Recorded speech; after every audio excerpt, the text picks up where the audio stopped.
اے صبا مصطفیٰ سے کہہ دینا، غم کے مارے سلام کہتے ہیں۔ ٹیلی ویژن پر ایک پروگرام عالم آن لائن آیا کرتا تھا۔ اس پروگرام میں ہم نے یہ واقعہ ان صاحب کی زبانی سنا جن کے ساتھ یہ پیش آیا۔ الفاظ کا رد و بدل ہو سکتا ہے، اس کے لیے پیش کی معذرت۔ تو آئیں واقعے کی طرف چلتے ہیں۔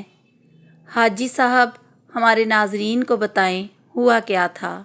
حاجی صاحب: السلام علیکم، میرا نام محمد بشیر ہے، عمر 62 سال۔ میں گجرانوالہ گھنٹہ گھر کے پاس سن 1970 سے چاول کی ریڑھی لگایا کرتا تھا۔ وقت گزرتا گیا، شادی ہوئی، اللہ نے 2 بیٹیاں عطا کیں۔ اپنی حیثیت کے مطابق ان کی پرورش کی۔ دونوں بچیاں جوان، حالات ایسے نہیں تھے کہ ان کی شادی کر سکتا۔ گھر کے پاس ہی ایک مغل صاحب کے کپڑے کی دکان تھی۔ سن 2008 کی بات ہے، وہ میرے پاس آئے اور کہا، بشیر صاحب، مجھے اپنے دونوں بیٹوں کے لیے آپ کی بیٹیوں کا رشتہ چاہیے۔ میرے لیے حیرت کی بات تھی، مجھ غریب پر ایسا کرم کیسے؟ خیر گھر جا کے بیوی سے مشورہ کر کے ہم نے وہاں ہاں کر دی۔ سال گزر گیا، وہ شادی کا تقاضا کرنے لگے اور میرے پاس 10,000 روپے بھی نہیں تھے میں بچیوں کو رخصت کر سکتا۔ بیوی کہنے لگی، آپ اللہ پر بھروسہ رکھیں، شادی کا دن طے کر دیں۔ ہم نے تاریخ طے کر دی، 25 نومبر 2009۔ شادی کو 7 دن رہ گئے تھے۔ میں پریشان، اب کیا ہوگا؟ شادی کیسے ہوگی؟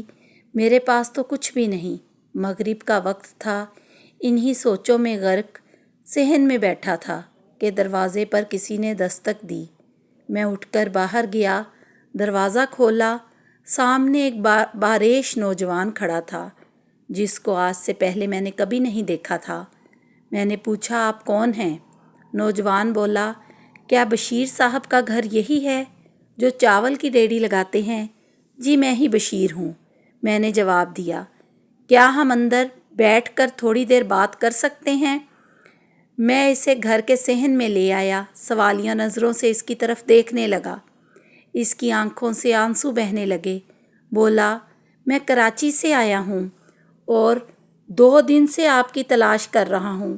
مجھے بتائیں، آپ ایسا کیا عمل کرتے ہیں کہ مجھے وہاں مدینہ پاک سے حکم ملتا ہے، گجرانوالہ جاؤ، ہمارے غلام کی مدد کرو اور اس کی بیٹیوں کی شادی ہے؟ یہ سن کر میری دھاڑ نکل گئی، میں دھاڑے مار مار کے رونے لگا۔ میں پچھلے 45 سال سے بلا ناغہ سرکار دو عالم صلی اللہ علیہ وآلہ وسلم کی بارگاہ میں درود و سلام پڑھتا رہا ہوں، اور تو کچھ نہیں۔ وہ نوجوان رونے لگا، بولا، جن پر آپ درود پڑھتے ہیں انہوں نے ہی مجھے بھیجا ہے۔ اس کے ہاتھ میں بریف کیس تھا، وہ مجھے دیا، مجھے گلے سے لگایا، بنا اپنا نام پتہ بتائے مجھے مل کر رخصت ہو گیا۔ میں نہیں جانتا وہ کون، کہاں سے آیا تھا۔ بعد میں بریف کیس کھول کر دیکھا، اس میں 30 لاکھ روپے تھے اور ایک خط کہ آپ بچیوں کی شادی کریں، یہ مدد وہاں سے آئی ہے۔ میں نے بچیوں کی شادیاں بھی کیں، پھر حج بھی کیا، مدینہ حاضری بھی ہوئی۔ آج میرا کاروبار بھی بہت اچھا ہے۔ اللہ تعالیٰ نے خود قرآن مجید میں سورۃ الاحزاب میں ارشاد فرمایا ہے، بے شک اللہ اور اس کے فرشتے نبی صلی اللہ علیہ وآلہ وسلم پر درود بھیجتے ہیں۔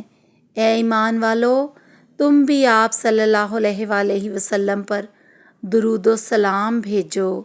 اللہ پاک ہم سب کو اپنے نبی صلی اللہ علیہ وآلہ وسلم پر کثرت سے درود بھیجنے والا بنائے، آمین۔